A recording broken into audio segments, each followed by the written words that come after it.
The following program is the work of the broadcast students at the British Columbia Institute of Technology. Bcit Magazine features news stories from around the Lower Mainland, which were produced over the last week. Responsibility for the content of the show rests completely with the students and their instructors.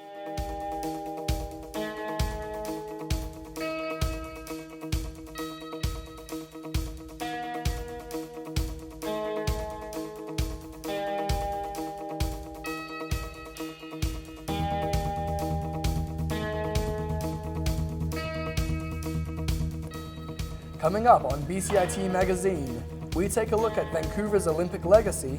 We show you how to keep your car safe from thieves. And one local group is promoting peace through dance.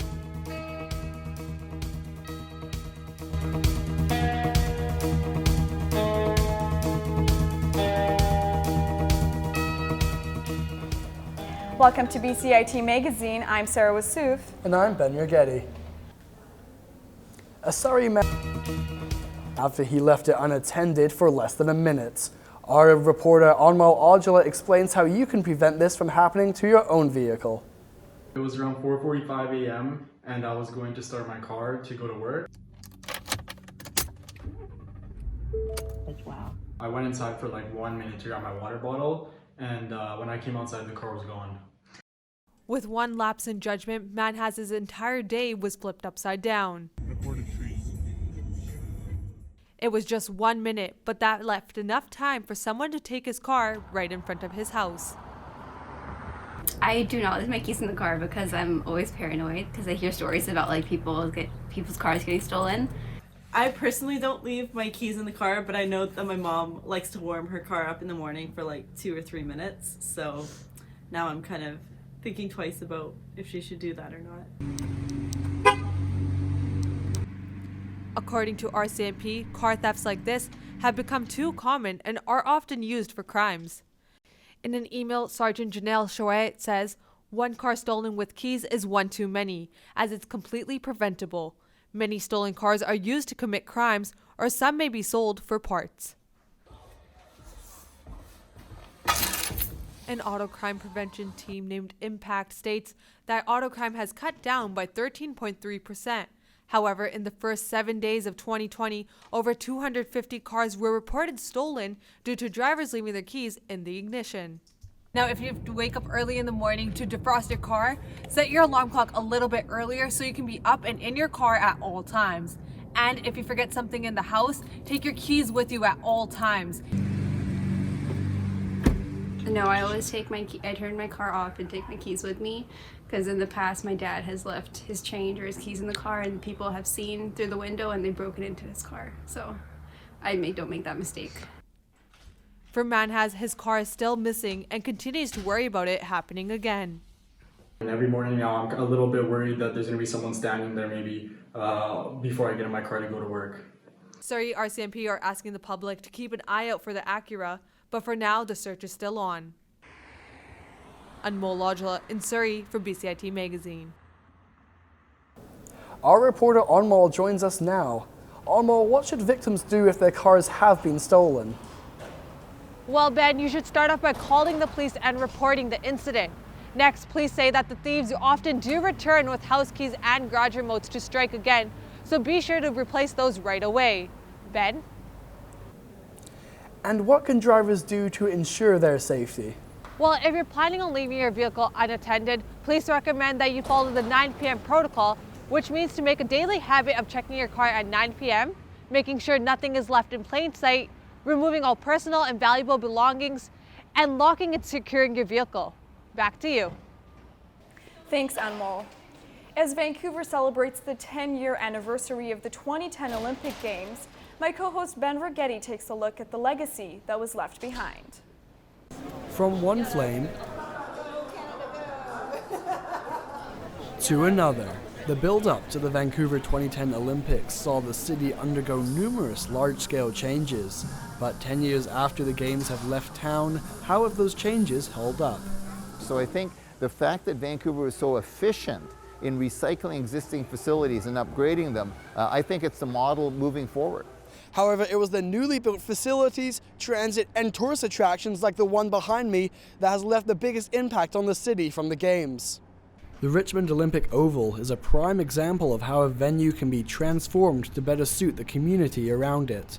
Originally hosting speed skating, the Oval now consists of several hockey rinks, basketball and volleyball courts, a gym, and a track. It's very an honor for me to people take time out of their family day to come meet me, and for them to say that they were excited to come and meet me on family day. At a Family Day event earlier this week, 2010 gold medalist and North Vancouver native Maëlle Ricker was on hand to meet visitors at the BC Sports Hall of Fame. The Olympic snowboard cross champion was amazed at the reception she received from the crowd 10 years on from the Games.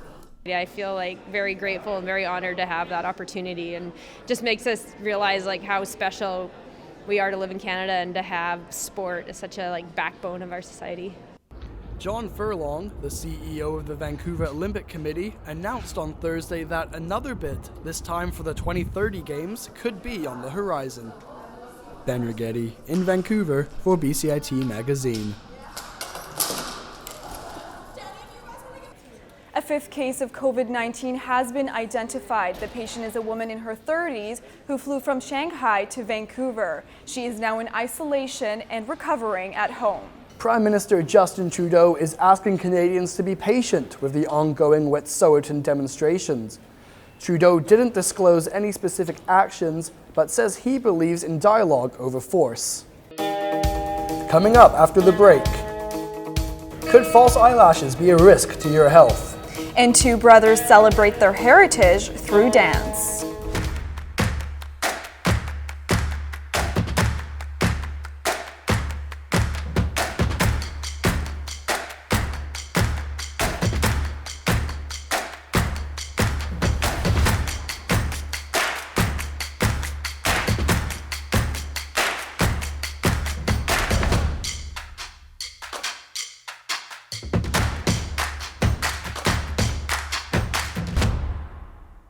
Journalism's changed a lot in the last 20 years, and BCIT's been at the forefront of that evolution. Those are your news updates for Evolution 1079 News. Now it seems like the industry is changing by the minute, so now, more than ever, we're taught how to adapt. The federal government unveiled a new immigration plan that would When I first started at BCIT, there was only one thing that I really wanted to do in journalism, and this program really opened my eyes to all the avenues of employment. And now I feel really confident that I have the skills to get hired. From day one, you're out there chasing down stories. You aren't just sitting in a classroom reading about journalism, you are a journalist. BCIT Newsroom. I look back at the work I was doing even 3 months ago, and it's just amazing to see how far you can come in such a little bit of time. This program really teaches you skills and techniques to learn how to better communicate. Jamie Dodd in Vancouver. In New Westminster. In Burnaby. For Bcit Magazine. Welcome to Community Calendar. I'm YASMIN GANDHAM. And I'm PEREIRA. There's lots of opportunities this week to make you laugh, savor some wine from around the world, and learn some new dance moves. You definitely need some new dance moves, Matt. They made you laugh though, didn't they? Haha. If you're looking for some genuine laughs, you're in luck. The Just for Laughs Festival is taking place in Vancouver this week up until the 25th. You can check out headliners like Bill Burrs, Margaret Cho, and Hannah Gadsby. Tickets online and more information on their website. The International Wine Festival will be held at the Convention Center this year, and it'll feature 1,500 wines from over 15 different countries, with the feature region being France. You can sample rounds and taste some of your favorite wines this Friday and Saturday. If you're looking for something more cultural to do, check out the Indigenous Arts Festival taking place at the Roundhouse in Vancouver. Admission is pay what you can, and there will be plenty of dancing, food, and arts and crafts. Well, I certainly won't be whining this week.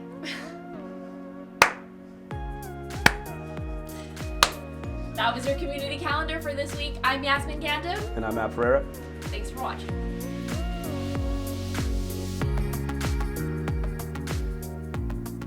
Welcome back to Bcit Magazine. Do you love or hate false eyelashes? Well, this week, fans celebrated National Eyelash Day. Our reporter Taya Fast explores the possible risks of getting eyelashes. Lash artist and educator Vanna Appleton works with 3 to 7 clients a day for up to 12 hours. These appointments can be very lengthy at times. They can be, 2, 3, 4, 5, 6, 7 hours. Eyelash extensions and other lash enhancements have become increasingly popular over the past couple years. You don't get your lashes done, that's the question, right? Rather than like you get your lashes done. Okay, chin in the chin rest, please. However, many optometrists say eyelash extensions can pose health risks. With our eyes, you want to just be extra careful because there is this potential, as small as it might be, for vision loss if there is actually a significant infection. Simply not cleaning your lashes can cause bacteria to build up, leading to infections. Kind of literal extension of your own eyelashes can then gather more pollution or dirt, and in particular bacteria being a big issue. Canada currently does not have any regulations for the lash industry. Here, you don't need to have any esthetician license whatsoever. You don't need to have any formal training whatsoever. Anybody can kind of do it. So I'm hoping Canada kind of jumps on the bandwagon with that. So with all those risks involved, why do people still get their lashes done? It's not that it makes you like prettier in a sense, it's the fact that you are literally enhancing your eyes, which makes you look fabulous all the time. I really love to look at them. I wear false eyelashes and they're just kind of a pain to put on. They take a long time. They sometimes fall off. Kind of unreliable. Health officials say a good lash technician will have strong online reviews, use safe products in a clean workspace, and have certification on display. I'm Taya Fast in Aldergrove for Bcit Magazine. Taya, are there other common problems that can happen? Well, Sarah, another common problem is when the lashes twist, and many people think it's okay when the lashes twist upside down, but Vanna Appleton says that's a clear sign of lash technician error. Sarah? What can people do if they have a bad reaction? Yeah, so the first step would be to see an optometrist to assess the severity of your reaction. The next step would be to have those false lashes removed by an experienced technician. Back to you. Thanks, Taya. You can expect to pay a little bit more for your streaming subscriptions come July 1st. The provincial government has announced services such as Netflix and Spotify will be charging a 7% sales tax. We asked students at Bcit if this will change their streaming habits. That sucks. Yeah? Yeah. So are you going to cancel your Netflix account? Or? Probably not. I don't buy online content, so... Oh, no? No, not really, so I don't pay too much, so probably not going to change too much. Yeah. Not the worst. I don't use too many streaming services, so it doesn't affect me too much, besides Netflix. I don't know. I figure it's not going to be that significant, 7%, whatever. Only $5 right now anyway. Adding a little bit onto that, it's not gonna make me change my mind. A Vancouver group is using a traditional Middle Eastern dance as a means of uniting people and spreading a message of hope. My co-host SARA WASOUF tells us more. This is Canada Debke, the first group in the Lower Mainland to practice Debke, a traditional Middle Eastern folk dance that started in Lebanon when home builders would stomp on their roofs. 5, 6, 7, 8. Haytham and Zaid Al-Hamaidi started teaching students the dance just last month. For 5 consecutive Sundays, people still showed up and the same people showed up.